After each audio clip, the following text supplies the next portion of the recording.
तो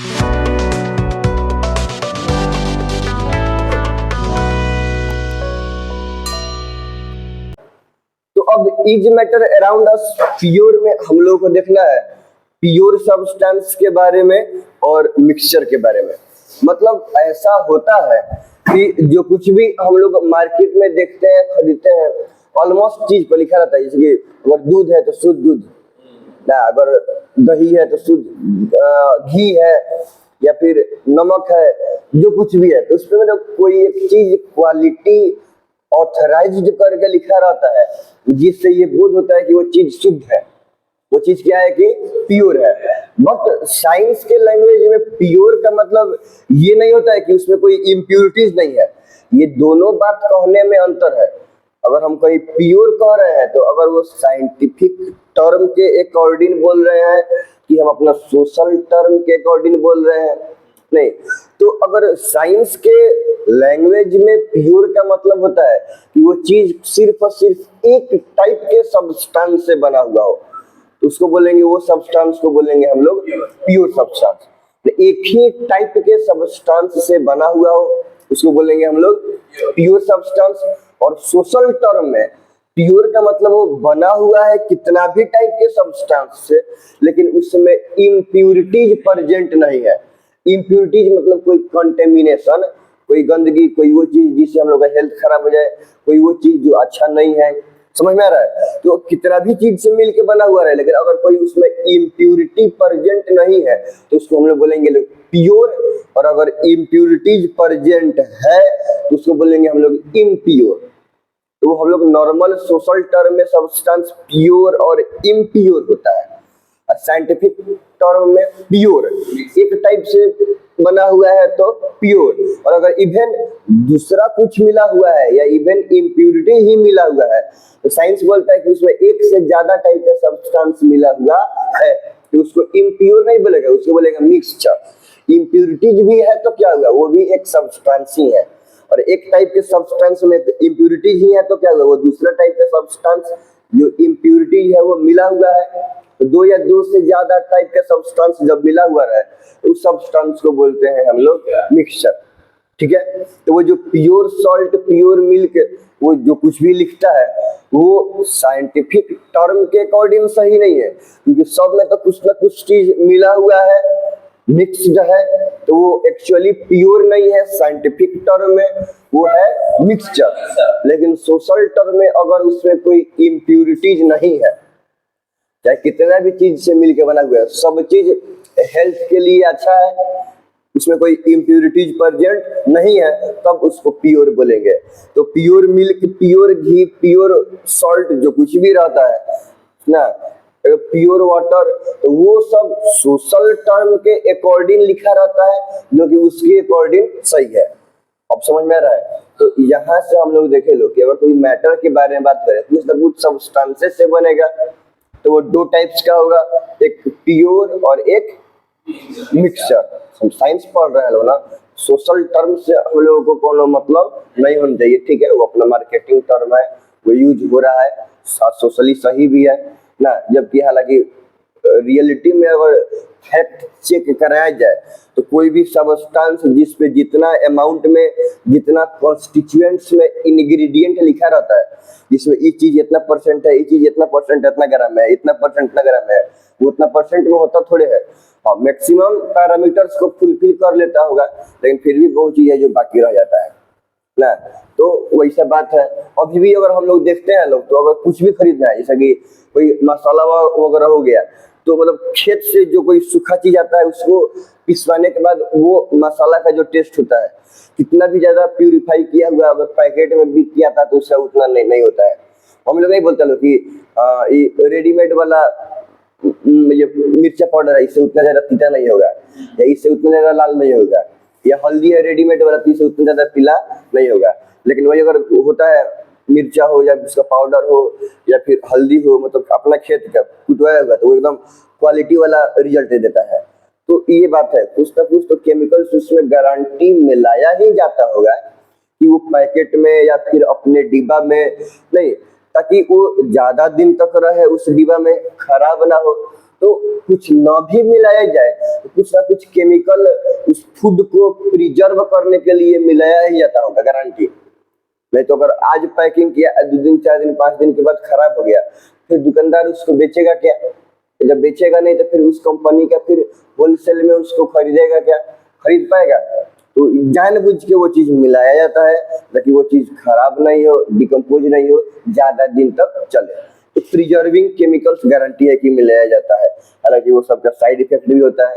लोगों ने बोला इसलिए गांव में सब चीज आदमी है लेकिन बिना केमिकल के शुद्ध चीज खा रहा है, लाइफ ज्यादा है, रियलिटी बात है। और शहर में आदमी कितनो ब्रांडेड पैक्ड चीज खाएगा, कितना ज्यादा ब्रांडेड चीज, कुछ ना कुछ तो केमिकल उसमें गारंटी है कि मिला हुआ रहेगा। तो ये बात सही है। तो अगर मैटर के बारे में बात करें कि वो कितना कंपोनेंट से बना हुआ है, तो 2 टाइप्स का हुआ, प्योर और इम्प्योर, सॉरी मिक्सचर, प्योर और मिक्सचर। अब प्योर सब्सटेंस के बारे में अगर हम बात करें, कोई दिक्कत नहीं है ना, तो प्योर सब्सटेंस के बारे में अगर बात करेंगे तो ये 2 टाइप्स का होगा। ये होता है सबसे प्योरेस्ट, मतलब एकदम एलिमेंटल रूप में, जिसको एलिमेंट ही बोलते हैं। तो एलिमेंट्स वो चीज है जो यूनिवर्सल सबसे प्योरेस्ट है। यूनिवर्स का सबसे प्योरेस्ट चीज क्या है? एलिमेंट। क्योंकि एलिमेंट एक ही टाइप के एटम से बनता है, उसमें इवन कोई दूसरा टाइम का, कोई दूसरा एक टाइप का भी, कोई दूसरा एक को वो अलग टाइप का एटम प्रेजेंट नहीं रहता है, सब का सब एक ही टाइप के एटम से बनता है। मान लो कोई कुछ भी गोल्ड का बना हुआ है, समझ रहे ना, तो अगर उसको कितना भी ज्यादा हम ब्रेक करेंगे, एकदम एक को एटम में भी ब्रेक कर देंगे, तो सब का सब एटम गोल्ड एटम ही होगा, Au बोलते हैं जिसको, सब का सब गोल्ड एटम ही होगा। गोल्ड एटम को उसे भले करोड़ों एटम का नहीं हो, करोड़ों का करोड़ों एटम गोल्ड एटम होगा, एगो एटम कोई उसमें सिल्वर का या कोई दूसरा चीज का, कोई दूसरा एलिमेंट का नहीं होगा, समझ में रहा है। तो एलिमेंट इसलिए होता है कि यूनिवर्स का प्योरेस्ट सब्सटेंस है, वो सेम टाइप के एटम से बना हुआ है। अगर किसी एलिमेंट के, लोहा के बारे में बात करें, लोहा Fe बोलते हैं ना, तो अगर पूरा कितना हो ये बड़ा लोहा है, उसमें अगर हम देखेंगे तो उसमें करोड़ों अरबों खरबों कितना भी एटम हो, सब का सब एटम Fe एटम ही होगा, आयरन एटम ही होगा, एगो आयरन को छोड़कर कोई दूसरा एटम तक नहीं होगा। सबसे प्योर हुआ कि नहीं हुआ? और दूसरा हुआ कंपाउंड।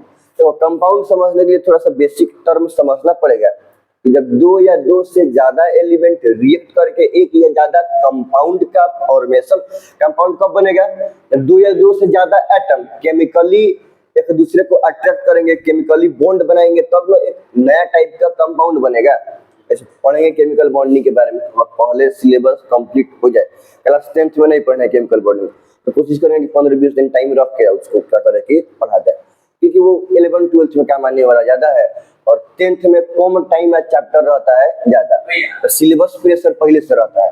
तो क्लास 10th में हाँ आता है, ठीक है। अब ये बात एक बार कहाँ से आ गया, उसी दिन उसको समझाते, टॉपिक के अकॉर्डिंग बात करना है, अब बोलने के बाद बात करना है, टॉपिक के अकॉर्डिंग बात नहीं।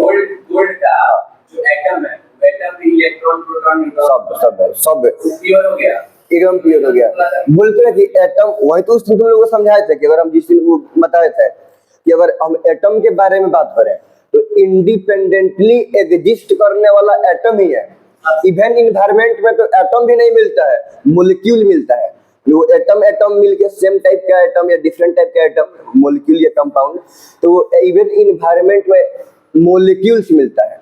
और हम एयर की बात करें, बोले एयर में ऑक्सीजन गैस है, तो ऑक्सीजन एटम नहीं है, वो O2 है। 2 ऑक्सीजन का माइन हुआ क्या बनाया है? O2। तो मोलिक्यूल हुआ कि नहीं हुआ? नाइट्रोजन गैस है तो N2 है। वाटर है तो वाटर कोई एगो एलिमेंट थोड़े है, H2O। 3 एलिमेंट बॉन्डिंग किया है, 2 हाइड्रोजन का, एगो ऑक्सीजन का। इवन इन्वायरमेंट में एगो एटम भी इंडिपेंडेंटली एग्जिस्ट नहीं करता है, वो एटम एक से ज्यादा एटम के साथ बॉन्ड बना के मोलिक्यूल के रूप में इन्वायरमेंट में रहता है। हाँ, कोनो एलिमेंट है, जितने भी सारे नोबल गैस है, समझ आ रहा ना, या फिर बहुत सारा मेटल्स है, तो वो सब क्या होता है कि इंडिपेंडेंटली एटम के रूप में मिलेगा, समझ में आ रहा है। लेकिन ज्यादातर सबका सब मोलिक्यूलर फॉर्म में क्या होता है कि इन्वायरमेंट में मिलता है। तो अगर एटम को बोल रहे हैं कि कोई कोई इवन है तो है, कोई कोई है एलिमेंट जिसका जो मतलब एटम के रूप में इंडिपेंडेंटली एग्जिस्ट करता है, लेकिन इलेक्ट्रॉन प्रोटॉन न्यूट्रॉन फ्रीली कहीं से खाली इलेक्ट्रॉन प्रोटॉन न्यूट्रॉन ऐसा इंडिपेंडेंटली एग्जिस्ट, कहीं इलेक्ट्रॉन प्रोटॉन वहीं मिलेगा जहाँ पे कहीं कोई ना कोई एक को वो हिस्सा ही एटम होगा और वो एटम के अंदर में इलेक्ट्रॉन प्रोटॉन न्यूट्रॉन होगा। चाहे वो एटम का जितना एटॉमिक नंबर होगा उतना ही प्रोटॉन होगा, उस पर चार्ज के अकॉर्डिंग उतना इलेक्ट्रॉन होगा, तो वैसे करके इलेक्ट्रॉन प्रोटॉन न्यूट्रॉन मिलेगा। इंडिपेंडेंटली कहीं एगो इलेक्ट्रॉन पांचगो न्यूट्रॉन ऐसे करके मिलने वाला नहीं है। तो इलेक्ट्रॉन प्रोटॉन न्यूट्रॉन स्मॉलेस्ट तो है लेकिन इंडिपेंडेंटली एग्जिस्ट नेचर में नहीं करता है। ठीक है, तो अब हम क्या देखें, प्योर सब्सटेंस दो टाइप्स का, एलिमेंट और कंपाउंड। कंपाउंड बेसिकली या फिर मॉलिक्यूल बोलो, हेटेरोएटॉमिक मॉलिक्यूल को ही हम लोग बोलते हैं कंपाउंड। तो ये दो पार्ट में। अब इसलिए ध्यान थोड़ा समझना, जो कंपाउंड बनता है ना वो केमिकल फॉर्म है, मतलब अगर कोई दो गो एलिमेंट रिएक्शन करके कंपाउंड का फॉर्मेशन कर रहा है तो केमिकल फॉर्म है, मतलब वो केमिकली चेंज हुआ तब जाके कंपाउंड का फॉर्मेशन किया। फिजिकली अगर ऐसा रहता है कि कोई एगो मेटल दूसरे मेटल में मिक्स हो गया तब उसको कंपाउंड नहीं बोलेंगे। वो एगो एटम किसी दूसरे एटम से केमिकली कंबाइन हुआ, बॉन्ड बाय रिएक्शन किया, बॉन्ड बनाया, तब जाके एक नया सब्सटेंस का फॉर्मेशन करता है। जिस नया सब्सटेंस का प्रॉपर्टी जो दोनों से बना है वो दोनों में से कोनो से मैच नहीं करता है, तो ये खुद एक नया टाइप का सब्सटेंस हो गया। जो कंपाउंड बना, जो मॉलिक्यूल बना, वो खुद एक नया टाइप का सब्सटेंस हो गया और उसका प्रॉपर्टी माने बाकी सब से तो मैच करबे नहीं करेगा। जैसे मान लो कि हाइड्रोजन H2O2 से बना H2O वाटर, तो अब जो H2O मॉलिक्यूल है, वाटर मॉलिक्यूल है, तो वाटर मॉलिक्यूल का प्रॉपर्टी कोई दूसरा कंपाउंड से तो मिलबे नहीं करेगा, चाहे CO2 हो चाहे कुछ हो, कोई दूसरा से तो मैच करबे नहीं करेगा। इवन जिससे बना हुआ है उसके प्रॉपर्टी इवन हाइड्रोजन और ऑक्सीजन से भी थोड़ा सा भी मैच नहीं करेगा। तो एकदम डिफरेंट टाइप का सब्सटेंस हुआ कि नहीं हुआ, क्योंकि इसके प्रॉपर्टी के जैसा दुनिया में कोई दूसरा एलिमेंट या कंपाउंड प्रेजेंट है ही नहीं। समझ में आ रहा है? तो इसलिए इसको भी बोलते हैं हम लोग प्योर। ठीक है, केमिकली कंबाइन होकर नया टाइप का सब्सटेंस बना है। इसीलिए इसमें दो या दो से ज्यादा टाइप का एलिमेंट होते हुए भी हम इसको क्या बोलते हैं, प्योर, क्योंकि ये सब्सटेंस का प्रॉपर्टी एकदम नया है, जिससे बना है उससे भी और बाकी दूसरे कंपाउंड से किसी से इससे प्रॉपर्टी मैच नहीं करता है। तो जहाँ पे केमिकल कंबाइन होकर सब्सटेंस बने वो है प्योर। फिजिकली सिर्फ मिल जाएगा तो वो हो जाएगा मिक्सचर। समझ आया ना? तो फिर रिएक्शन करके डिफरेंट कंडीशन है, वो कंडीशन अप्लाई करके कितना तो मेटल्स कितना ज्यादा रिएक्टिव होता है कि और सही रिएक्शन कर देता है, स्पीड में रिएक्शन करता है। तो जैसे भी हो रिएक्शन करके बना हुआ है, रिएक्शन हुआ है मैंने नया चीज बना है। अगर सिर्फ मिल गया है तो वो क्या हुआ कि हमारा कंपाउंड नहीं हुआ। हाँ, फिजिकल मिक्सिंग को हम लोग मिक्सचर बोलते हैं। दो या दो से ज्यादा सब्सटेंस फिजिकल मिक्स कर रहा है तो वो हो जाएगा हमारा मिक्सचर। मान लो कि लोहा का बुरादा और नमक को मिक्स कर दिया जाए, इधर तक लोहा का बुरादा है माने Fe है, आयरन पार्टिकल्स है, आयरन का है। अब कितना भी होगा तो एटम उसमें आयरन का होगा। और नमक क्या है, और कॉमन सॉल्ट के बारे में सोडियम क्लोराइड है, नमक ही है ना। अब उसको मिलाने पे कोनो रिएक्शन होता नहीं है, तो वो बस फिजिकल मिक्सचर हो गया। आयरन का पार्टिकल्स, लोहा का बुरादा और नमक फिजिकल मिक्सचर हो गया, तो उसको फिजिकली मिक्सिंग किए हम लोग, तो उसको हम लोग मिक्सचर बोलेंगे। समझ में आ रहा है ना? और लेकिन वही अगर Fe NaCl से रिएक्शन कर लेता, Fe अगर NaCl से रिएक्शन करके कोनो एक नया कंपाउंड बनाता, तब उसी मिक्सिंग को हम लोग कंपाउंड बोलते हैं। और कंपाउंड होता तो वो प्योर सब्सटेंस होता, मिक्सचर नहीं होता। ये बात समझ में आ रहा है? तो अगर रिएक्शन नहीं हुआ है, ऐसा ही मिल गया है, अच्छा, तो वो जो मिक्सचर हुआ वो अगर उसको हम प्रॉपर्टी अगर टेस्ट करेंगे तो उसमें लोहा का भी प्रॉपर्टी आएगा और नमक का भी प्रॉपर्टी आएगा, कोई नया प्रॉपर्टी नहीं आएगा। लेकिन जबकि अगर वो रिएक्शन करके एक नया कंपाउंड बनाता तो उसका प्रॉपर्टी कोई दूसरा दुनिया में करोड़ों कंपाउंड का नहीं बन गया हो, उससे तो मैच नहीं भी करेगा। इवन जिससे बना हुआ है लोहा का बुरादा से या नमक से, तो लोहा और NaCl से भी उसका प्रॉपर्टी मैच नहीं करेगा अगर वो केमिकल रिएक्शन किया हुआ होता तो, लेकिन केमिकल रिएक्शन नहीं होता है। ठीक है, यहाँ तो कोई दिक्कत नहीं है ना। तो हम यहाँ से ये सब्सटेंस दो टाइप्स का, एक प्योर और दूसरा मिक्सचर। प्योर में आ गया एलिमेंट और कंपाउंड।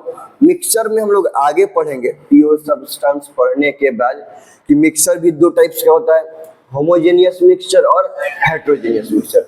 अब मिला तो दिए हैं, दो या दो से ज्यादा टाइप का सब्सटेंस मिला तो दिए हैं, लेकिन अगर वो मिला हुआ चीज यूनिफॉर्मली मिला है, मतलब through out the mixture same proportion में डिस्ट्रीब्यूटेड है, मैंने ऊपर वाला ले तो ऊपर वाला में जितने में जो कुछ मिलाए हैं और जितना प्रोपोर्शन में कहीं से भी ले, सब जगह वो क्या है कि सेम प्रोपोर्शन में, सबका सब सेम प्रोपोर्शन में है, तब उसको बोलेंगे होमोजेनियस मिक्सचर। और अगर वो मिक्सचर में डिफरेंट टाइप का सब्सटेंस तो मिला हुआ है, लेकिन कॉन्स्टिट्यूएंट सेम प्रोपोर्शन में नहीं है, डिफरेंट प्रोपोर्शन में, कहीं कोई चीज ज्यादा है और कोई चीज कम है, तो वही दूसरा जगह पे वो जो चीज ज्यादा था वो कम है, जो कम था वो ज्यादा है। कोई चीज कोई है ही नहीं है, कोई दूसरा है, तो ऐसे करके अगर मतलब उसी में तो सब चीज है, लेकिन एक बराबर प्रोपोर्शन में नहीं है, कहीं कम कहीं ज्यादा है, तो through out the mixture uniformly distributed नहीं है, सेम प्रोपोर्शन में सब कॉन्स्टिट्यूएंट मिला हुआ नहीं है, तो इसको बोलते हैं हम लोग हेटेरोजेनियस मिक्सचर। तो होमोजेनियस मिक्सचर में सॉल्यूशन के बारे में पढ़ते हैं ना। अगर चीनी पानी का शरबत बनाया जाए तो ऊपर वाला एक चम्मच पियो, वो जितना मीठ लगेगा सब पी के सबसे बीच वाला चाहे नीचे वाला एक चम्मच पियो उतना ही मीठ लगेगा। मतलब क्या हुआ, ये ऊपर वाला एक चम्मच के पानी में जितना अमाउंट में चीनी मिला हुआ है, चीनी पानी के सॉल्यूशन में जितना परसेंट पानी है जितना परसेंट शुगर है, नीचे वाला भी एक चम्मच पानी में उतना ही परसेंट शुगर और उतना ही परसेंट पानी है। और गलती से भी चीनी का परसेंटेज पानी से ज्यादा रहता है, ज्यादा मीठा लगता है, लेकिन ऐसा नहीं है, इसलिए सेम अमाउंट में मीठा लगता है। तो हम लोग होमोजेनियस मिक्सचर में पढ़ते हैं सॉल्यूशन के बारे में, और हेटेरोजेनियस मिक्सचर में पढ़ते हैं कोलोइड्स के बारे में, जिसको कोलोइडल सॉल्यूशन बोलते हैं। तो कोलोइडल सॉल्यूशन बोलो या कोलोइडल सॉल्यूशन को एक वर्ड में सोल भी बोलते हैं। तो कोलोइडल सॉल्यूशन के बारे में और सस्पेंशन के बारे में, ठीक है। तो इतना तो शुरू में अभी हम लोगों को पढ़ना है। अब एक बार हम देख लेंगे, सिलेबस रिवाइज कर लेते हैं, कि उसके बाद मिक्सचर तो हम लोग पढ़ लेते हैं, फिर पढ़ना है कि अगर ऑलरेडी हम लोग को नेचर में कोई मिक्सचर ही मिले, कंपाउंड नहीं मिक्सचर, मतलब एकदम प्रॉपर्ली बोल रहा है कि साइंटिफिक टर्म में वो मिक्सचर है, मतलब बहुत सारा कंपाउंड मिला हुआ है जो आपस में रिएक्शन नहीं किया है, तब लोग मिक्सचर बोल रहा है। तो कोई अगर मिक्सचर मिले मैंने दो या दो से ज्यादा सब्सटेंस यूनिफॉर्मली या non uniformly distinct, homogeneous heterogeneous थोड़ा बोल रहा है, सिर्फ मिक्सचर बोल रहा है। किसी भी तरीके से अगर दो या दो से ज्यादा सब टाइप का सब्सटेंस मिला हुआ है, मिक्सचर है, तो अब वो मिक्सचर से वो सब सब्सटेंस को कैसे सेपरेट करेंगे। जैसे मान लो कि अब हम लोग समुद्र के पानी लेते हैं, तो समुद्र के पानी में सब किसी को पता है नमक है, वो ठीक है, हम उसमें से पानी इवेपोरेट कर दिए तो नमक मिल गया, लेकिन वो सिर्फ शुद्ध नमक तो है, ऐसा है कि वो नमक वाला पैकेट में पैक कर दिए, टाटा साल्ट चाहे रिलायंस चाहे कुछ मार्केट में, ट्रक वाला मार्केट में क्या गया, बीच में क्रिस्टलाइजेशन प्यूरिफिकेशन बहुत प्रोसेस होता है, ठीक है। मतलब क्यों, क्योंकि वो जो सॉल्ट मिलता है उसमें आयोडीन का मिलाना है, तब लोग नहीं बोलता है कि आयोडाइज्ड, नमक में आयोडीन का होना जरूरी है, किसी ना किसी फॉर्म में एकदम कम मात्रा में ही सही मिलता था। हम लोग को आयोडीन खानी चाहिए, क्योंकि आयोडीन के कमी से हो जाता है गोइटर, यहाँ पे ये गर्दन कितना में फूल जाता है, नहीं गर्दन फूल जाता है, यहाँ पे थायराइड ग्लैंड होता है, और थायराइड ग्लैंड स्वेल कर जाता है। हम लोग नहीं बोलते, गाँव में किसी किसी को बूढ़ा लोग को रहता है, घेग निकल गया है, समझता है ना। तो आयोडीन की कमी से हो जाता है गोइटर, इसलिए बॉडी को जितना मात्रा में आयोडीन बहुत कम मात्रा में चाहिए, तो उतना कम मात्रा में ही आयोडीन लेना चाहिए। तो ठीक है, तो भाई अच्छी बात है कि ऐसे तो आदमी आयोडीन नहीं ले सकता है, लेकिन नमक एक जरिया है जिसके थ्रू कम उतना अमाउंट प्रोपोर्शन में डाला होता है, नहीं तो हाँ, तो उसमें आयोडीन रहता है, प्रेजेंट रहता है। हाँ, एक साल अगर ना, एक साल तो ना, लेकिन फिर भी हो जाता है। आयोडीन के साथ साथ और भी सारा पैरामीटर्स है जो थायरॉक्सिन हार्मोन कम रिलीज करे, इसको क्या करता है कि करता है। तो बहुत सारा फैक्टर्स जब हम लोग क्लास 10th में पढ़ेंगे कंट्रोल एंड कोऑर्डिनेशन, तो थायराइड ग्लैंड के फंक्शन के बारे में पढ़ेंगे, उसके स्टिमुलेशन के बारे में पढ़ेंगे कि कैसे वो स्टिमुलेट होता है, तो थायराइड ग्लैंड से थायरॉक्सिन हार्मोन रिलीज करता है। तो खैर अभी वो हम लोग के लिए आउट ऑफ सिलेबस बात है। तो हम ये बोल रहे थे कि अगर हम लोग को कहीं मिक्सचर मिला है तो मिक्सचर से कैसे जो जो चीज से मिला है, क्या पता उसमें एक चीज हमारे लिए रिक्वायर्ड हो, समझ में आ रहा है। तो कहीं अगर नमक मिला तो अगर इम्प्यूरिटीज वगैरह निकाल दो, इम्प्यूरिटीज में जो हेल्थ के लिए सही नहीं है, गंदगी वगैरह जो कुछ भी है, तो डस्ट इम्प्यूरिटीज वगैरह निकाल दो, जो बन गया नमक वो हम लोग के लिए रिक्वायर्ड है कि नहीं है, समझ में आ रहा है। तो वैसे ही कोई नदी के बारे में हम लोग सुने थे कि वो नदी में शायद सोना का पार्टिकल्स मिलता है, ग्रेवल्स, बालू के लेकर चलनी में चलता है सब, ऊपर सोना मिलता है ऐसे करके। हाँ जो भी हो, तो इतना है ना कि वो बालू है और सोना है, तो उस सब में रिक्वायर्ड क्या है, घर बनेगा तो बालू, और घर नहीं बनेगा तो, समझ में आ रहा कि नहीं रहा है। तो मिक्स तो सेपरेट करता है सब, तब लोग रिक्वायर्ड सोना हम लोग को मिल गया। ऐसा होता है कि नहीं होता है? खैर ऐसे नहीं कि फिर सोना को लेकर फिर प्रोसेसर, खैर डायरेक्टली सोना मिल गया। तो हम लोग क्या करते हैं कि वो मिक्सचर में से अगर कोई चीज रिक्वायर्ड है तो उसको एक्सट्रैक्ट करने के लिए, उसको लेने के लिए, या मिक्सचर में से क्या हो गया कोई चीज अनवांटेड है तो अनवांटेड चीज को रिमूव करने के लिए। जैसे मम्मी लोग जैसे मान लो कि चावल है, अब चावल में एगो दूगो व्हाइट वाला कीड़ा रहता है, छोटा छोटा पिलुआ रहता है, अब उसके चलते 1 ग्राम चावल भिगा नहीं हो जाएगा, उसको लेके क्या करता है वो अनवांटेड चीज को हटा देता है लोग। लड़की सब लोग खा जाएगा सब, कहेगा सब इसमें प्रोटीन है, लेकिन वाकई में उसमें प्रोटीन होता है, समझ में आ रहा है ना, प्रोटीन होता है। हाँ अभी से बीटे रहेगा सब, हल्का सा नमक छीट के, चाट मसाला छीट के जिंदा में चम्मच से खाएगा सब।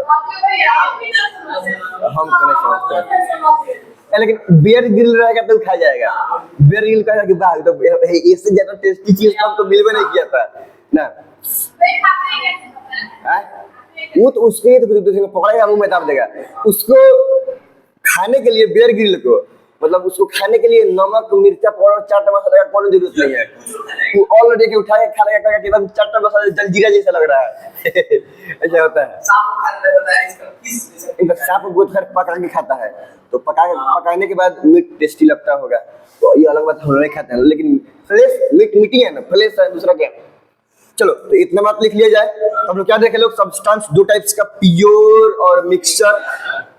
प्योर एलिमेंट कंपाउंड, मिक्सचर में हेट्रोजीनियस होमोजीनियस, होमोजीनियस में सॉल्यूशन है, हेट्रोजीनियस में कोलोइड्स और कोलोइडल सॉल्यूशन और सस्पेंशन, है ना। हाँ सिलेबस में देख लेंगे, पहले हम लोग टाइम में पढ़ना होता था कि वो मिक्सचर से कॉन्स्टिट्यूएंट को कैसे सेपरेट किया जाएगा, separation of constituent from the mixture. अब पता नहीं पिछला कोरोना का टाइम से तो 2 साल लगातार सिलेबस में नहीं था, अब कोरोना तो बहुत दूर चला गया है, पता नहीं अब सिलेबस में है कि नहीं है। इस सिलेबस के साथ है चैप्टर भी बहुत, कोरोना के साथ सिलेबस भी बहुत दूर चला गया, ये सब टॉपिक ऐसा ना हो जाए, खैर लेकिन होना चाहिए, इंपॉर्टेंट टॉपिक था, नहीं तो वैसे होता है। तो खैर अगर सिलेबस में होगा तो पढ़ा जाएगा, नहीं होगा तो नहीं पढ़ा जाएगा, तो इतना बात पहले लिख लिया जाए, ठीक है। हाँ सब्सटेंस दो टाइप्स का, प्योर सब्सटेंस और मिक्सचर। प्योर में 2 टाइप्स के बारे में पढ़ेंगे, एलिमेंट के बारे में और कंपाउंड। एलिमेंट प्योरेस्ट फॉर्म है, तो ये सब एलिमेंट हो गया। अब सब अपना ये एलिमेंट का सिंबल है, ये सब सिंबल का अपना अपना नाम है, hydrogen, helium, aluminium, copper, gold, silver, sodium, potassium, magnesium, carbon, oxygen, ठीक है। और ये सब कंपाउंड हो गया। और मिक्सचर 2 टाइप्स का, मतलब 1 से ज्यादा टाइप का अगर प्योर सब्सटेंस मिला हुआ है, होमोजीनियस और हेट्रोजीनियस। होमोजीनियस में सॉल्यूशन के बारे में पढ़ेंगे और हेट्रोजीनियस में कोलोइडल और सस्पेंशन। तो कल से इन सब टॉपिक्स के बारे में, इन सब का प्रॉपर्टीज एग्जांपल के बारे में हम लोग पढ़ा जाएगा।